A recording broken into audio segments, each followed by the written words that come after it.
नमस्कार साथियों, मैं सुधीर छिंपा महाराजा गंगा सिंह विश्वविद्यालय के इतिहास विभाग से।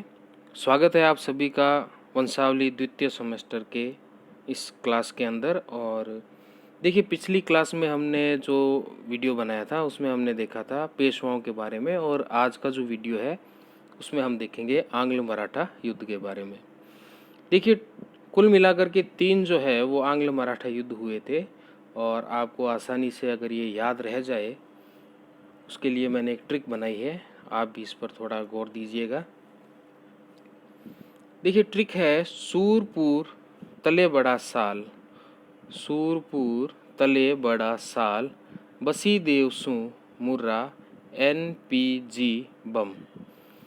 देखिए, इसके अंदर जो सूर है उससे हो जाएगा सूरत की संधि, पूर से हो जाएगा पुरंदर की संधि, तले से हो जाएगा तलेगांव की संधि, बड़ा से बड़गांव की संधि, और साल से हो जाएगा सालबाई की संधि। आगे देखते हैं बसी देव सू। देखिए, बसी से हो जाएगा बसीन की संधि, देव से हो जाएगा देवगांव की संधि, सू से हो जाएगा सुरजी अर्जुन गांव की संधि, फिर आता है मुर्रा NPG बम। देखिए, मुँह से हो जाएगा मुस्तफ़ापुर की संधि, रा से राजपुर घाट की संधि, एन से नागपुर की संधि, पी से पूना की संधि, जी से ग्वालियर की, और अंत में बचता है बम, और इस बम से हो जाएगा बड़ौदा की संधि तथा म से मंदसौर की संधि।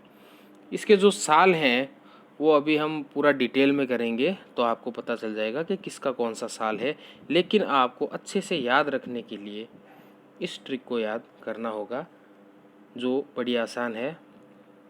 सूरपुर तले बड़ा साल, बसी देवसू मुर्रा NPG बम। बस इतनी सी अगर आप ये ट्रिक याद कर लेते हैं तो आपको आंग्ल मराठा जो युद्ध है वह कम्प्लीटली याद हो जाएंगे।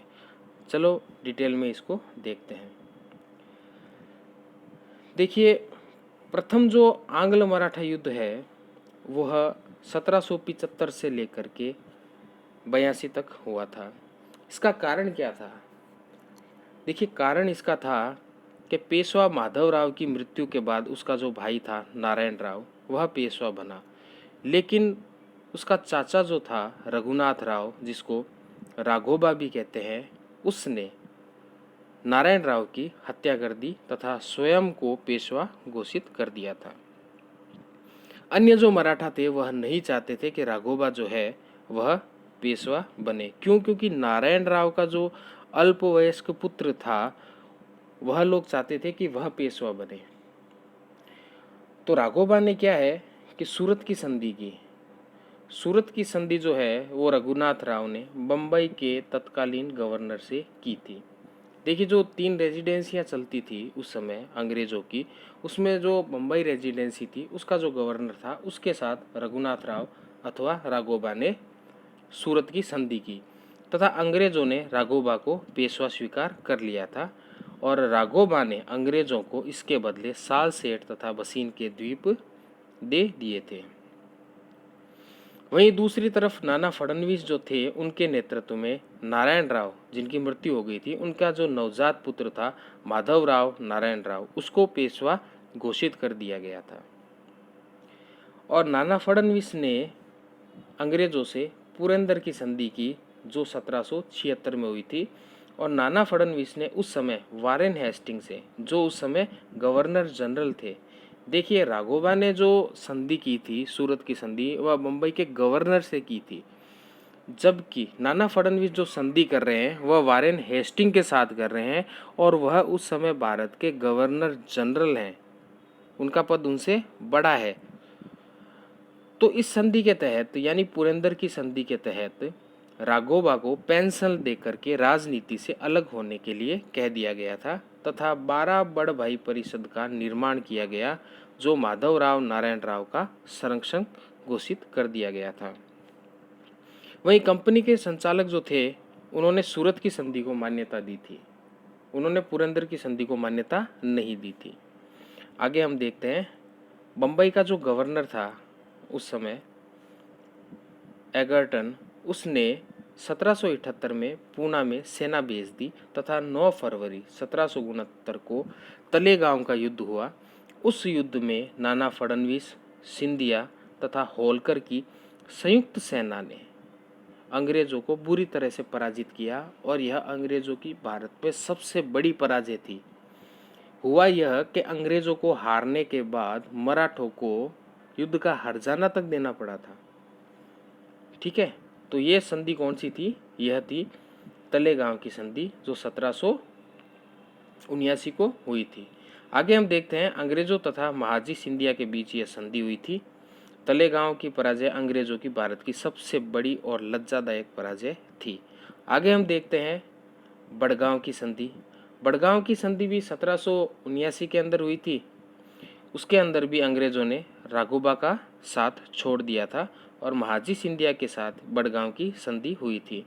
अंग्रेजी सेना थी वो वापस हारी थी और अंग्रेजी सेना ने सिंधिया को सालसेट तथा बसीन जो द्वीप थे जो राघोबा ने सूरत की संधि के तहत अंग्रेजों को दिए थे, वही सालसेट और बसीन जो द्वीप थे वह अंग्रेजों ने महाजी सिंधिया को वापस लौटा दिए थे। आगे हम देखते हैं सालबाई की संधि जो 1782 में हुई थी। देखिए, इस संधि के तहत अंग्रेज तथा महाजी सिंधिया वापस महाजी सिंधिया और अंग्रेजों के बीच ये संधि हो रही है। इसके तहत प्रथम आंग्ल मराठा जो युद्ध है वह समाप्त हो गया था। देखिए, प्रथम आंग्ल मराठा युद्ध मैंने आपको शुरुआत में बताया था कि 1775 से लेकर के 1782 तक चला था। तो सालबाई की जो संधि है ये 1782 में हो रही है और इसी के तहत प्रथम जो आंग्ल मराठा युद्ध है वह समाप्त हो रहा है। देखिए, अंग्रेजों ने 20 वर्षों तक शांति स्थापित करने के लिए हामी भर दी तथा मैसूर में उनको अभियान करने के लिए मराठों की ओर से स्वतंत्रता मिल गई थी। आगे हम देखते हैं सन 1800 में नाना फडणवीस की मृत्यु हो गई तथा 1801 में बाजीराव द्वितीय जो उस समय पेशवा थे, उन्होंने जसवंत राव होलकर का जो भाई था बिट्ठू जी, उसकी पूना में हत्या करवा दी थी।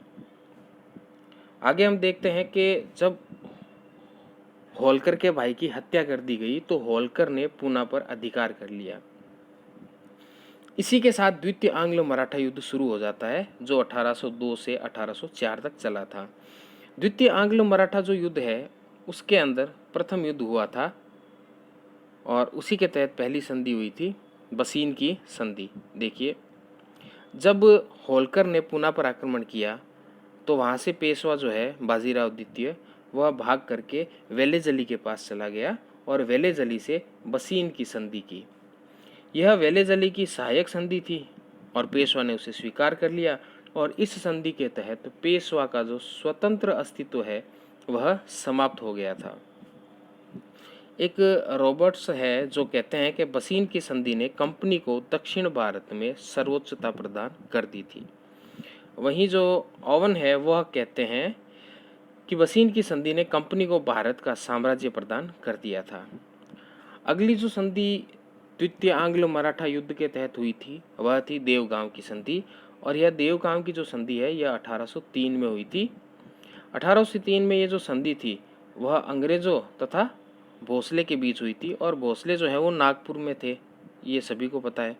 तो अंग्रेजों तथा भोसले के बीच देवगांव की संधि हुई थी। इसके तहत बालासोर और कर्टक का जो क्षेत्र है वो अंग्रेजों को दे दिया गया था। अगली जो संधि थी वह थी सुरजी अर्जुन गांव की संधि जो 1803 में हुई थी और यह संधि अंग्रेजों तथा दौलत राव सिंधिया के बीच हुई थी, जिसके तहत दौलत राव सिंधिया ने गंगा यमुना दोआब क्षेत्र, दिल्ली, आगरा, बुंदेलखंड, भड़ोच, अहमदाबाद, गोदावरी का तटीय क्षेत्र, ये जो सारे थे ये अंग्रेजों को प्रदान कर दिए थे। अगली जो संधि थी उससे पहले हम देखते हैं हेक्टर जो मुनरो है उसका कथन। हेक्टर मुनरो कहते हैं कि इन संधियों ने हमें पूर्ण रूप से भारत का स्वामी बना दिया था। यह जो पिछली संधियां हुई थी इन सभी संधियों ने, हेक्टर मुनरो के अनुसार इन सभी संधियों ने हम लोगों को पूर्ण रूप से भारत का स्वामी बना दिया था। आगे हम देखते हैं होलकर के साथ जो युद्ध हुआ था उसके बारे में। देखिए, होलकर जो मंदसौर के हैं उनके साथ युद्ध हुआ था 1804 और 5 में, और वेलेजली ने होलकर के विरुद्ध युद्ध की घोषणा की और भरतपुर के रणजीत सिंह के पास उन्होंने शरण ले ली थी होलकर ने। लॉर्ड लेक जो हैं उन्होंने भरतपुर के दुर्ग को 4 बार तोपों से उड़ाने का प्रयास किया, लेकिन वह इसमें सफल नहीं हो पाए। तब उन्होंने उसे आयरन फोर्ट कह दिया और तब से लेकर आज तक भरतपुर के दुर्ग को लोहागढ़ यानी आयरन फोर्ट माना जाता है। आगे हम देखते हैं कि कंपनी के जो संचालक हैं उन्होंने वेलेजली को वापस इंग्लैंड बुला लिया था। यहाँ तक द्वितीय आंग्ल मराठा जो युद्ध है वह समाप्त हो चुका था। आगे हम देखेंगे तृतीय आंग्ल मराठा युद्ध जो 1804 से 6 के बीच में रहा था। देखिए इसके अंदर जो पहला युद्ध और उसके बाद जो संधि हुई थी वह थी मुस्तफापुर की संधि। मुस्तफापुर की जो संधि है वो 1805 में हुई थी। अंग्रेजों और दौलत राव जो सिंधिया थे उनके बीच हुई थी और दौलत राव सिंधिया ने अंग्रेजों की अधीनता मान ली थी। अगली हम संधि देखते हैं राजपुर घाट की संधि। यह जो संधि है राजपुर घाट की जो संधि है वो 1805 में हुई थी और ये यशवंतराव होलकर तथा अंग्रेजों के बीच हुई थी। इस सहायक संधि पर हस्ताक्षर करने वाला अंतिम जो मराठा सरदार था वह यशवंतराव होलकर ही था। देखिए अब आगे हम देखते हैं चतुर्थ आंग्ल मराठा युद्ध। वैसे 3 माने जाते हैं आंग्ल मराठा जो युद्ध है, लेकिन कई किताबें ऐसी है जिसमें आंग्ल मराठा युद्ध को 4 आंग्ल मराठा युद्ध के रूप में भी बांटा गया है। जो द्वितीय आंग्ल मराठा युद्ध हम देखते हैं उसको कई किताबों में द्वितीय आंग्ल मराठा युद्ध को 2 भागों में बांट दिया गया है। तो कहीं 3 आंग्ल मराठा युद्ध आते हैं और कहीं 4 आंग्ल मराठा युद्ध आते हैं, लेकिन हमें सन के साथ युद्ध और उसकी संधियों को याद करना है। आगे हम देखते हैं चतुर्थ आंग्ल मराठा युद्ध के तहत 1817 से 18 के बीच की संधियां। ये जितनी भी संधियां थी ये सभी मराठों के साथ हुई थी और इन संधियों के अंदर सभी मराठों ने कंपनी की अधीनता स्वीकार कर ली थी। देखते हैं चतुर्थ आंग्ल मराठा युद्ध के बारे में। पेशवा के जो मंत्री थे त्रियंबक, उन्होंने गायकवाड़ का जो मंत्री था गंगाधर शास्त्री उसकी हत्या कर दी थी। उसी के तहत पेशवा जो बाजीराव द्वितीय था वह पूना की रेजिडेंसी पर हमला करता है तथा पूना की रेजिडेंसी को जला देता है और इसी का बदला लेने के लिए जनरल स्मिथ जो है वह एक सेना लेकर पुणे पर अधिकार कर लेता है और पेशवा जो है वह जनरल मालकम के समक्ष आत्मसमर्पण कर देता है और उसी समय नागपुर की एक संधि होती है। देखिए पहले हम देखेंगे नागपुर की संधि जो 1816 की है। मैंने आपको एक ट्रिक में बताया था अंतिम में NPG बम, ये जो N है उसी के आधार पर ये नागपुर की संधि है और नागपुर में उस समय भोसले रहते थे तो ये भोसले के साथ नागपुर की संधि 1816 में हुई है। आगे देखते हैं हम NPG बम के तहत P आता है तो उस P के तहत होगी पूना की संधि। पूना की जो संधि है वो 1817 के अंदर होगी, बाजीराव द्वितीय के साथ में होगी और पेशवा का जो पद है वह समाप्त कर दिया जाएगा तथा बाजीराव द्वितीय जो है उसको 8 लाख रुपए की पेंशन देकर के पूना के बिठूर में भेज दिया जाएगा।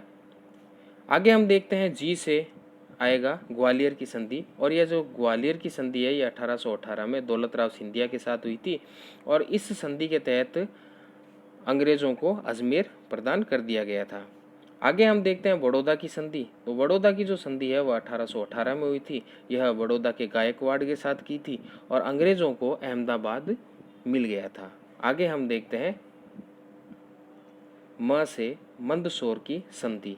मंदसौर की जो संधि है वो 1818 में हुई थी और मंदसौर या इंदौर जिसको कह सकते हैं हम, उस क्षेत्र के अंदर होलकर रहते थे। तो ये मंदसौर की जो संधि है वह होलकर के साथ होगी वो और होगी 1818 के अंदर। यह अंतिम संधि मानी जाती है। अब एक कथन है वो हम देख लेते हैं डब्ल्यू हंटर का। डब्ल्यू हंटर कहते हैं कि अंग्रेजों ने भारत को मुगलों से नहीं बल्कि हिंदुओं, मराठों तथा सिखों से जीता था।